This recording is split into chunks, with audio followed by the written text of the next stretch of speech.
موضوع کی آواز اور بھی بڑھتے حضرات محترم، اب میں آپ کے سامنے اس بزم کے آخری کڑی کو آپ لوگوں کے سامنے بلانے کے ساتھ حاصل کر رہا ہوں، جن کی تقریر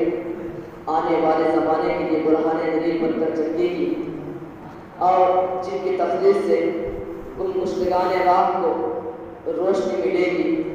جن سے میری مراد محمد سجاد صاحب اللہ ہے۔ حضرت کے آنے سے پہلے ہم غوث اعظم کی بارگاہ میں یوں استغاثہ پیش کرتے ہیں، چل انہی کے در دولت پہ لیے چلتے ہیں، چل انہی کے در دولت پہ لیے چلتے ہیں، آج مجھے باب اجابت پہ لیے چلتے ہیں۔ یہ وہی در ہے جسے قبلہ حاجات کہیں، یہ وہی در ہے جسے قبلہ حاجات کہیں، جس کے ہر ذرے کو ہم خالق عادات کہیں۔ تو بھی کر چاہتا ہے تو غم کا مداوا یوں کر، تو بھی کر چاہتا ہے تو غم کا مداوا یوں کر، ایک جملے میں علاج غمے فردا یوں کر، دل بیمار کو ایک آن میں اچھا یوں کر، دل بیمار کو ایک آن میں اچھا یوں کر، آخر غوث پہ اور ہم سے تمنا یوں کر۔ اس طرح یوں عرض کرتے ہیں، غوث اعظم بمنے بے سرے ساما مدد دے، غوث اعظم بمنے بے سرے ساما مدد دے، قبلہ دی مدد دے، کعبہ کی ماں مدد دے۔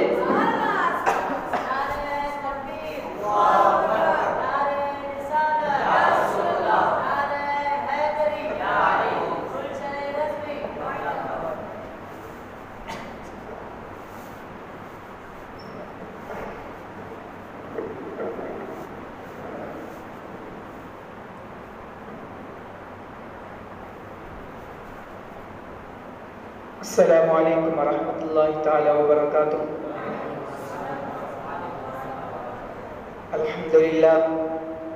الحمدللہ الذی وحدہ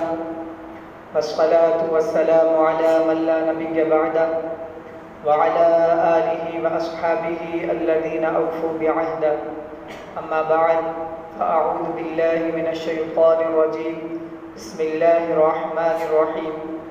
ان الذين آمنوا وعملوا الصالحات سيجعل لهم الرحمن ودا۔ صدق الله مولانا العظيم، وبلغنا رسوله النبي الأمين الكريم،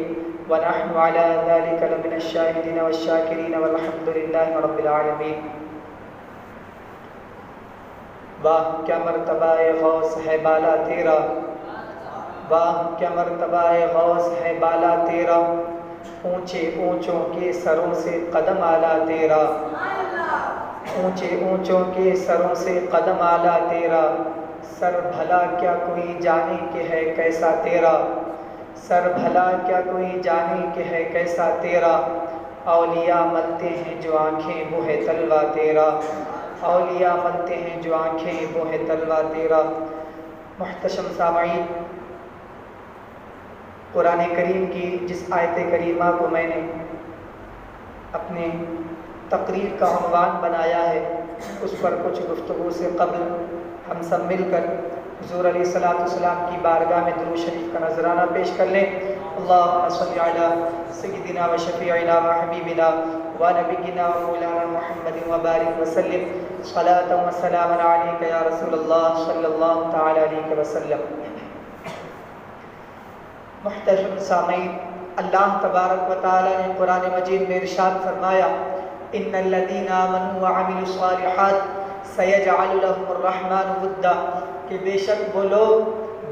جو ایمان لائے اور جنہوں نے نیک اعمال کیے تو اللہ تعالیٰ فرماتا ہے سیجعل لهم الرحمن ودا، تو اللہ تعالیٰ ان کے لیے محبت پیدا فرما دے گا،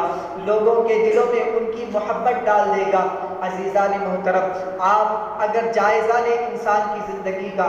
آپ اگر جائزہ لیں انسان کی خلقت کا، انسان کی پیدائش کا، تو آپ کو معلوم ہوگا کہ اللہ تبارک و تعالیٰ نے انسان کو اختیار والا بنایا ہے، انسان کو مجبور نہیں بنایا، نہ ہی انسان کو تقدیر کے تحت رکھا ہے، بلکہ اللہ تبارک و تعالیٰ نے انسان کو اختیار دیا ہے، چاہے تو وہ نیک کام کر سکتا ہے، چاہے تو وہ گناہ کر سکتا ہے۔ اس طرح اللہ تبارک و تعالیٰ نے انسان کو پیدا فرمایا۔ یہاں سے ان فرقہائے باطل کا بھی رد ہو جاتا ہے جو جبریہ اور قدریہ کہلاتے ہیں، جنہوں نے یہ کہا کہ انسان کو اللہ نے کل اختیار دے دیا، جنہوں نے یہ کہا کہ انسان کو اللہ نے مجبور محض بنایا۔ ان دونوں فرقوں کا رد ہو گیا۔ عزیزان محترم، اللہ تبارک و تعالیٰ نے انسان کو اختیار دیا ہے کہ وہ چاہے تو گناہ کر سکتا ہے، چاہے تو وہ نیک اعمال کر سکتا ہے۔ یہی پر انسان کا امتحان ہوتا ہے کہ اگر وہ گناہوں کو چھوڑ کر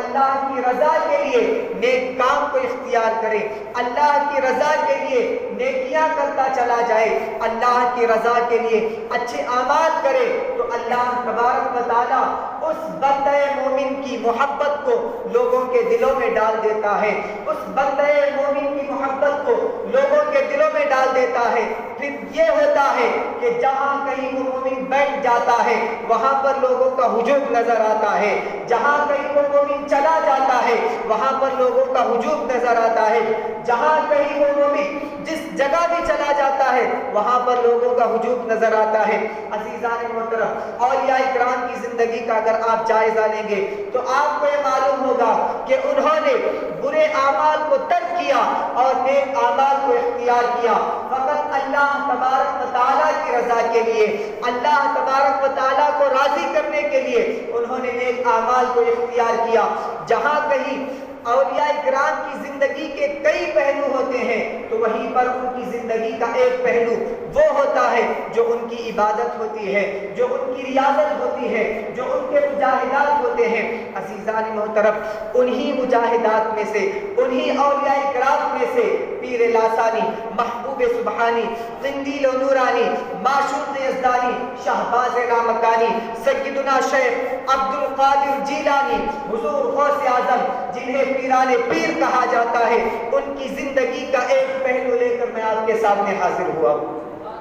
عزیزان محترم، حضور غوث اعظم رضی اللہ عنہ کی عبادت، آپ نے اس طرح عبادت کی، آپ نے اللہ تبارک و تعالیٰ کی رضا کو اس طرح حاصل کیا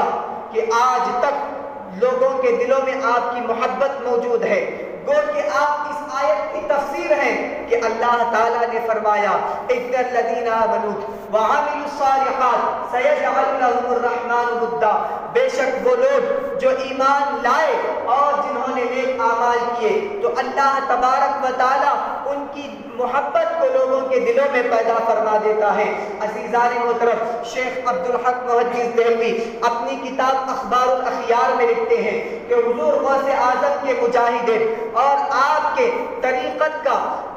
آپ کی طریقت کی عبادت ایسی تھی، آپ کا اللہ تعالیٰ کی آپ نے ایسی عبادت کی، آپ فرماتے ہیں کہ کسی ولی نے آپ کی عبادت کے مثل تک نہیں کی، آپ کے طریق اور آپ کے طریقت کے راستے تک وہ کوئی ولی پہنچ نہیں سکا۔ اس طرح غوث اعظم نے اللہ تبارک و تعالیٰ کی عبادت کی کہ آپ کے جیسے مثل عبادت کوئی ولی نہ کر سکا۔ عزیزان محترم، حضور غوث اعظم خود اپنے بارے میں فرماتے ہیں کہ میں نے 25 سال عراق کی سرزمین پر، وہاں کے صحراؤں میں، وہاں کے ویرانوں میں اس طرح گزارے، اللہ کی عبادت کرتے ہوئے اس طرح گزارے کہ نہ کوئی انسان مجھے پہچانتا تھا، نہ کسی انسان کو میں پہچانتا تھا۔ آپ فرماتے ہیں جنات بھی میری بارگاہ میں آتے، رجال الغیب بھی میری بارگاہ میں آتے تو اس وقت بھی میں انہیں راہ حق کی ہدایت دیا کرتا تھا،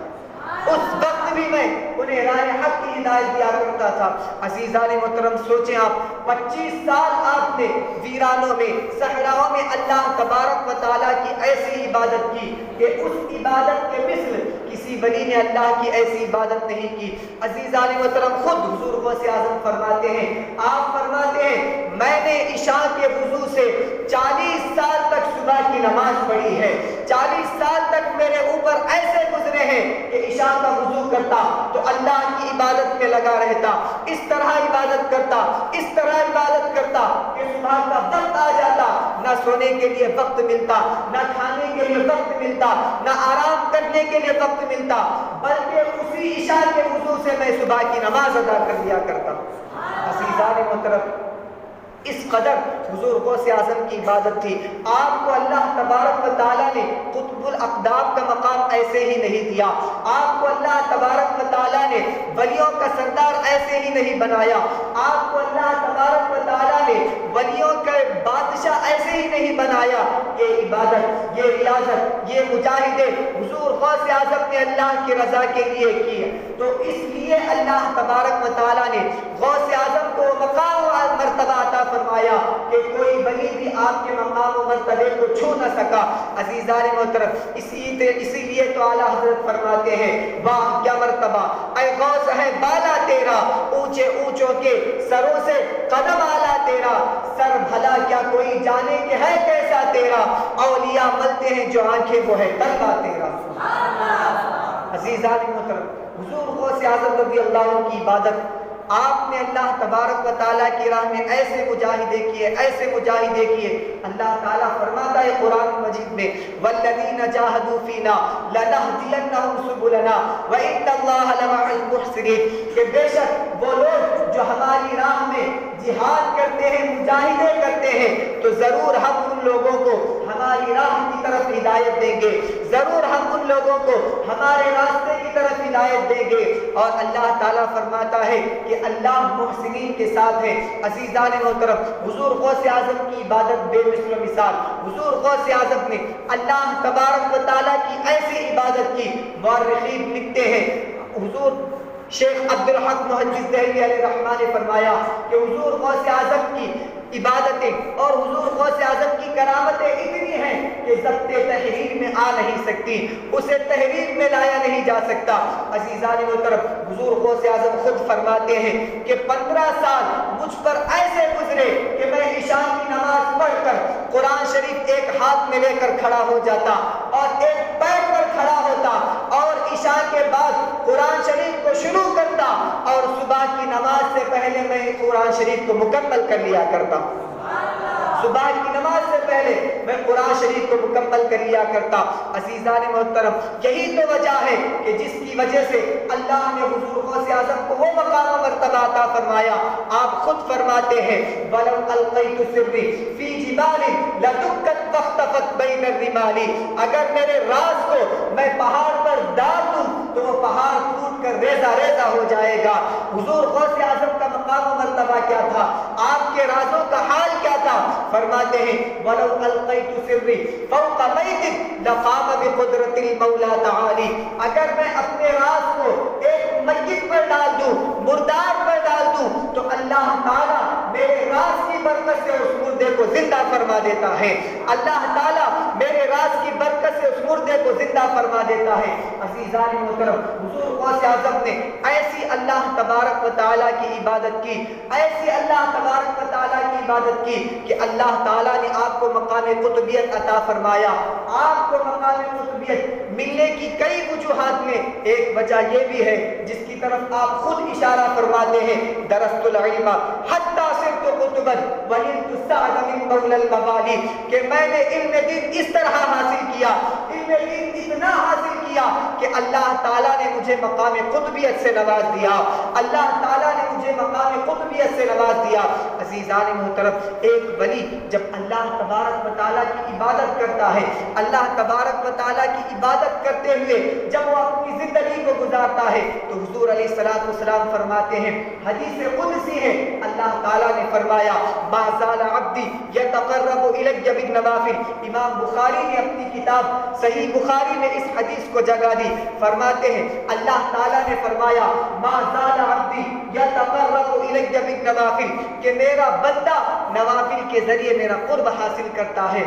جس طرح بندہ نوافل کی کثرت کرتا ہے تو اس طرح وہ اللہ تعالیٰ کے قریب ہوتا چلا جاتا ہے، اس طرح وہ اللہ تعالیٰ کے قریب ہوتا چلا جاتا ہے، یہاں تک کہ وہ فنا فی اللہ ہو جاتا ہے، اللہ کی ذات میں گم ہو جاتا ہے. اللہ تعالیٰ فرماتا ہے پھر کیا ہوتا ہے، اس عبادت کا نتیجہ اسے کیا ملتا ہے؟ اللہ تعالیٰ فرماتا ہے کنت سمعہ الذی یسمع بہ، میں اس کے کان بن جاتا ہوں جس سے وہ سنتا ہے، میں اس کے قدم بن جاتا ہوں جس سے وہ چلتا ہے، میں اس کی زبان بن جاتا ہوں جس سے وہ بولتا ہے۔ اب گویا نتیجہ کیا نکلا؟ وہ کہ حضور غوث اعظم کی عبادت کا، حضور غوث اعظم کا عبادت کرنا، حضور غوث اعظم کا اپنی زبان کو جنبش دے کر قم باذن اللہ کہہ کر مردے کو زندہ فرمانا غوث اعظم کی زبان تھی، لیکن اللہ تبارک و تعالیٰ کی بولی تھی۔ غوث اعظم کا ہاتھ تھا لیکن اس میں طاقت و قدرت وہ اللہ تبارک و تعالیٰ کی تھی۔